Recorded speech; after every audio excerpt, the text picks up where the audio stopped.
ആ പിന്നെ ഒരു കാര്യം പറയാൻ മറന്നുപോയി. ഇന്ന് ഉച്ചയ്ക്ക് എന്റെ പെങ്ങള് ചന്ദ്രയുടെ വിവാഹം രജിസ്റ്റർ ഓഫീസിൽ വെച്ച് നടക്കുക. പ്രകാശാണ് വരൻ. ശാലിനിയുടെ സാന്നിധ്യം ഉണ്ടാവണം. ഞാൻ വരും. അയ്യോ സാറേ, 11 മണിക്ക് വേറൊരു നാടൻ മുറിക്കലുണ്ടായിരുന്നു. ഓ, അത് കഴിഞ്ഞാൽ വരാം. കിട്ടിയ ജീവനും കൊണ്ട് വേഗം വീടത്താം. ഇനി ഇവിടുത്തെ ഫോട്ടോ എടുപ്പ് വേണ്ട, ആകാശം വേണ്ട.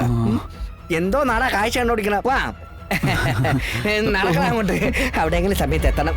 അതാണ് തന്റെ ഒരു അസുഖം.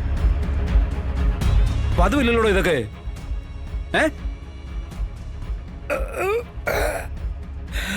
അസുഖം എപ്പോഴാ വരികയെന്ന് ആർക്കും പറയാൻ പറ്റില്ല സാറേ. എന്തൊക്കെ പ്ലാൻ ചെയ്ത്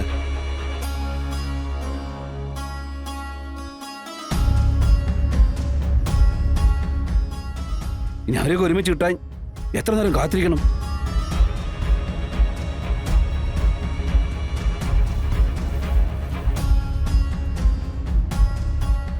ഞാനൊന്ന് കുളിച്ചെങ്കിലും ആ ഫോട്ടോ എടുപ്പ് മുടങ്ങിയല്ലോ.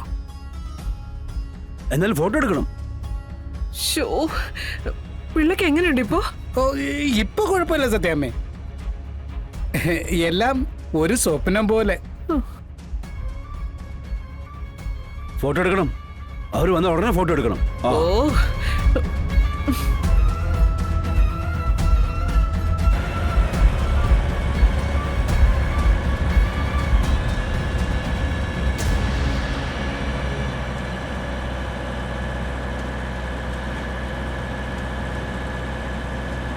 ആ ഒരു സിറ്റുവേഷനിൽ പിള്ളച്ചേട്ടന്റെ അവസരോചിതമായ ഇടപെടലാണ് നമ്മളെ രണ്ടുപേരെയും രക്ഷപ്പെടുത്തിയത്. ഇല്ലെങ്കിൽ ശാലിനിക്ക് ഒട്ടും ഇഷ്ടമില്ലാത്തൊരു ചടങ്ങിന് എൻ്റെ ഒപ്പം നിൽക്കേണ്ടി വന്നേനെ. അങ്ങനെ നിൽക്കേണ്ടി വന്നിരുന്നെങ്കിൽ ശാലിനിയെ സങ്കടപ്പെടുത്തി തോർത്ത് എൻ്റെ 1-2 ദിവസം അങ്ങ് പോയേനെ. ആ തിരക്കിൽ പിള്ളച്ചേട്ടൻ എന്താ സംഭവിച്ചെന്ന് പോലും ചോദിച്ചില്ല. അവിടെ നിന്ന് എങ്ങനെയെങ്കിലും രക്ഷപ്പെട്ടാൽ മതി എന്നുള്ള ചിന്തയായിരുന്നു. ആ വിളിക്കണ്ട, പിള്ളച്ചേട്ടനൊന്നും പറ്റിയിട്ടില്ല. പിന്നെ പിള്ളച്ചേട്ടൻ അഭിനയിച്ചതാ. ശാലിനിയെ രക്ഷിക്കാൻ വേണ്ടി എന്റെ മനസ്സിൽ അപ്പ തോന്നിയൊരു ബുദ്ധിയായിരുന്നു.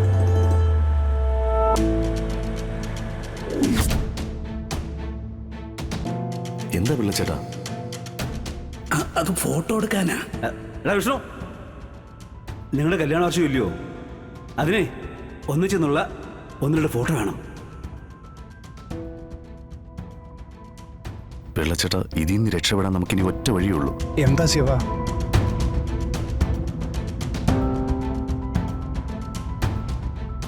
ഇത് ശരിയാവൂ?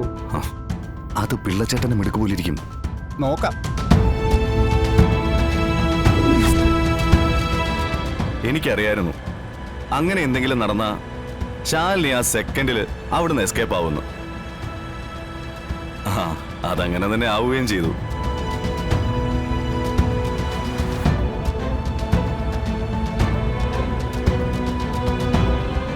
അങ്ങനെയാണെങ്കിൽ താങ്ക് യു. ആ ഒരു കടമ്പ കടത്തി തന്നേന്. ആ നന്ദി പിള്ളച്ചേട്ടനുള്ളതാ. ഒരാംഗ്യ ചലനത്തിലൂടെ എന്റെ തന്ത്രം മനസ്സിലാക്കി കൃത്യമായിട്ട് അഭിനയിച്ച് ഫലിപ്പിച്ചതിന്. എന്താ അമ്മ കാര്യം? ഞങ്ങൾക്കൊന്നും മനസ്സിലായില്ല. പറയമ്മ, എന്താ കാര്യം? നിങ്ങൾ ഇന്നത്തെ ഹോംവർക്ക് ഒക്കെ ചെയ്തില്ലേ? ഓ അമ്മേ. സ്കൂൾ എത്താറായി. ബാഗൊക്കെ എടുത്തേ.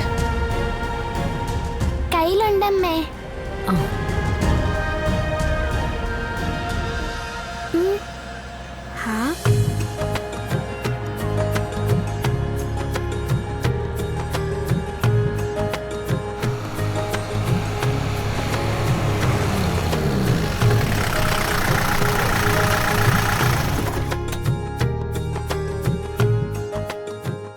ഇറങ്ങിക്കോ.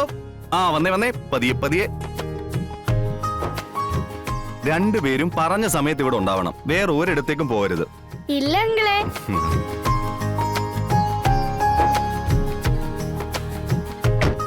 അമ്മേ ടാറ്റാ. വാ സത്യേ. പോവാം.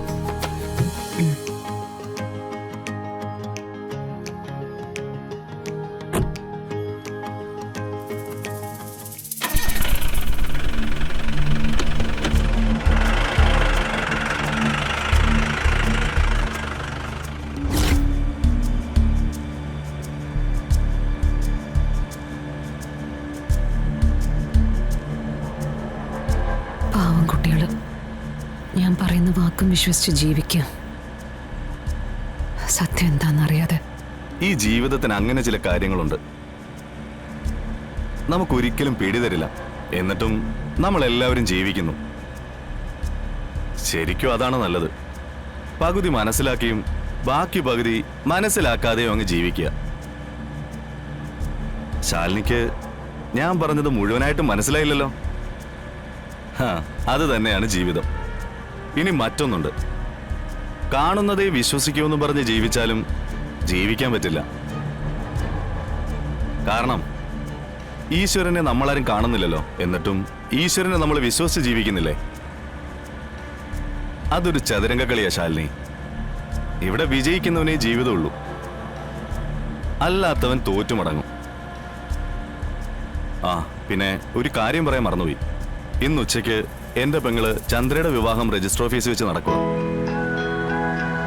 പ്രകാശാണ് വരൻ. ശാലിനിയുടെ സാന്നിധ്യം ഉണ്ടാവണം. ഞാൻ വരും. ഒരിക്കൽ പ്രകാശ് വന്ന് ഈ ആഗ്രഹം എന്നോട് പറഞ്ഞതാ. പക്ഷേ അന്ന് ഞാൻ അവനെ നിരാശപ്പെടുത്തി വിട്ടു. അതിന് പ്രായശ്ചിത്തമായിട്ട് എനിക്കിതിൽ പങ്കെടുക്കണം. എങ്കില് പ്രകാശിനത് സന്തോഷമാവുകയും ചെയ്യും. ഒപ്പം ശിവൻ എനിക്ക് മറ്റൊരു സഹായം ചെയ്തു തരണം. ശാലിനി പറഞ്ഞോ? എനിക്കൊരു യാത്രയുണ്ട്, പാപനാശിനി വരെ.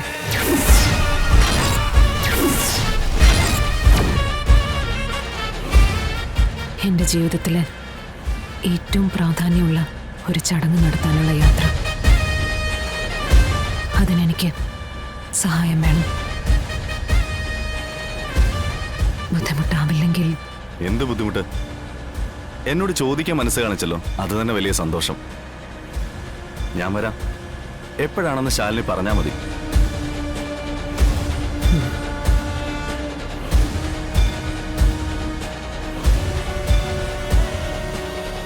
മോളെ, ഈ ചായ കുടിക്കേ.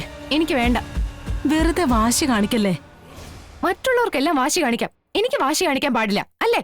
മറ്റുള്ളവരെന്ന് നീ ഉദ്ദേശിച്ചത് ആരെയാ? നിന്റെ അച്ഛനെ തന്നെയല്ലേ? അച്ഛന്റെ കാര്യം നിനക്ക് അറിയാലോ ചന്ദ്രേ. എന്തിനാ എന്നെ ഇവിടെ ഇങ്ങനെ കെട്ടിയിട്ടേക്കുന്നേ? എന്റെ ഫോണൊന്നും നോക്കാൻ എനിക്ക് അവകാശമില്ല. എന്റെ കൂട്ടുകാരെ ആരെയും കാണാനോ സംസാരിക്കാനുള്ള സ്വാതന്ത്ര്യമില്ല.